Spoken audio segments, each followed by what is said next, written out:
Yo, what's up guys? Ayan, nandito na naman tayo. So, for today's video guys, ituturo ko sa inyo kung paano tayo mag-request ng ads on Reels kay Facebook. Ayan, no? So, actually guys, baka-request tayo ng ads on Reels kay Facebook kung ang Facebook account natin ay more than 1,000 na or 1,000 subscribers. I mean followers. Ayan. So, subscribe kayo dito guys ha, sa Jongs TV ha. YouTube. So, ayan guys, no? Bali, madali lang tong tutorial na to guys. Screenshot lang. Tapos, may kaunting request na itatype tayo. Ayan. So, at kung bago pala kayo guys sa ating YouTube channel, bali, pa-subscribe naman dyan. At pakiclick na rin ang notification bell para updated kayo sa susunod nating mga upload. Ayan. So, paano guys? Huwag natin patagalin pa at simulan natin yung ating tutorial. Ayan. So, sige guys. Bye guys.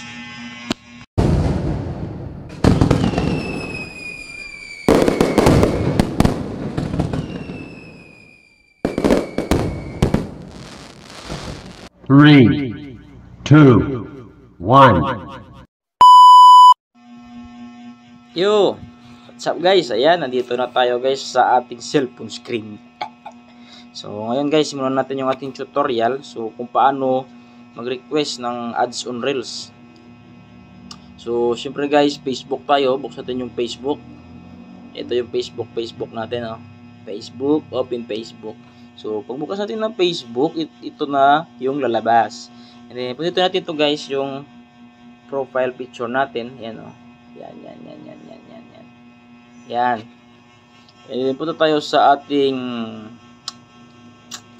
C dashboard. Sa professional dashboard is screenshot natin to. Screenshot. Ayan, screenshot. And then, back tayo, back. Punta tayo dito guys sa may tatlong tuldok.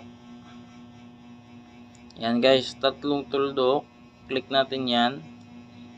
And punta kayo dito sa pinakababa. Ito. I-copy nyo to guys yung link.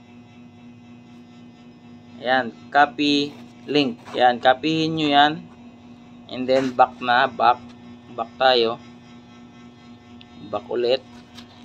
And then, pag nakopy nyo na yun guys, punta kayo dito sa may tatlong guhit. Ito guys, oh.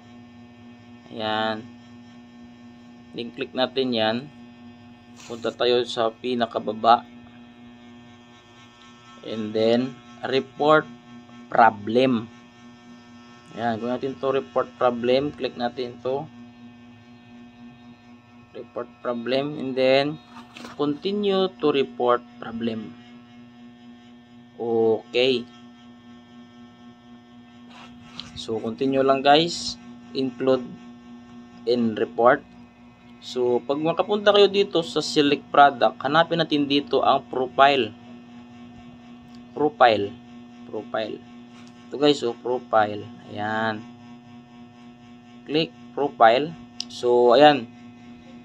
Kung inyong nakikita guys ay describe issue. So, ilagay natin dito yung issue na gusto natin. So, may ginawa na ako kanina guys. Bali, i-copy paste ko na lang yun. So, ayan guys, no. Bali, ito yung sinulat ko guys. Okay. Ayan yung sinulat natin. So, dear Facebook team. Hello Facebook team. I hope you will give me a chance to have ads on Reels on my Facebook account. Alright. Okay. So, yun sana. I will promise that I will upload useful. Op. Ay, nako. Yan. I will promise that I will upload useful content and I will follow all community guidelines and partner monetization policy. And then sa pinakababa niyan guys ay sana yun. Yan. Lagyan nyo ng thank you. Thank you Facebook team, and then yung link ng Facebook natin na kanina, yung sinabi ko sa inyo na kapihin nyo. Yun, ilagay natin dito, ipipaste nyo dyan sa baba.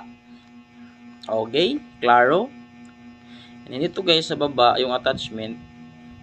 Di ba meron tayong na-screenshot kanina? I-upload natin yun. Yung screenshot natin kanina, ayan o, yung professional dashboard is i-attach natin dito sa pinakababa. And then nakita nyo to guys yung arrow. Ayan o, ayan o, yan. Pindutin nyo lang yan.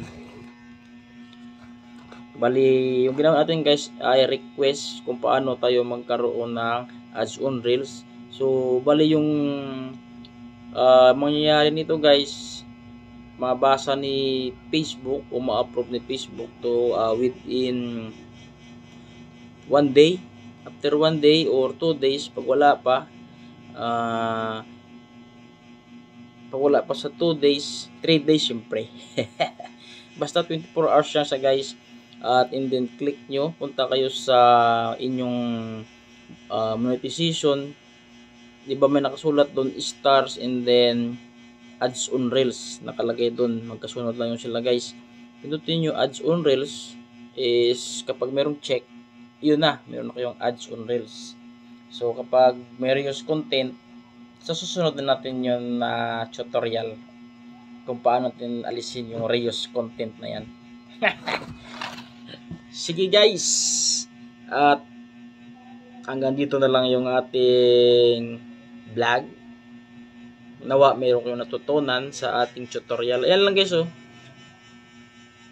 Bali yung request ko na to guys ay ilagay ko to sa link dito sa comment sa link ng ating tutorial na ito. Ayan. Bali meron na kasi akong ads on Reels kaya hindi ko na to isi-send. So kapag mag-send guys, ayan lang, sindutin natin. Na-send. Ay naku, na-send. Okay lang yan. At least na-send natin ulit. Yeah. Yan guys oh. Finalizing VAG report. So natagalan pa guys no. Kasi meron na akong ads kaya natagalan siya. Oh, pare, saan ka na? Oh, ayan. Your feedback. Oh, see? Yun na yun guys. May request na tayo kay Facebook. Naku, nadoble na yung request ko. Okay lang yan, kahit ilan. So, yun guys, no? Bali, ganun lang kadali yung ating tutorial. Ayan guys, so ipapakita ko sa inyo guys na meron na tayong ads on Reels. Ayan, no? Kasi yung dalawa na to, kapag wala pa kayong stars and add on Reels, dito pa nakalagay sa baba, not eligible.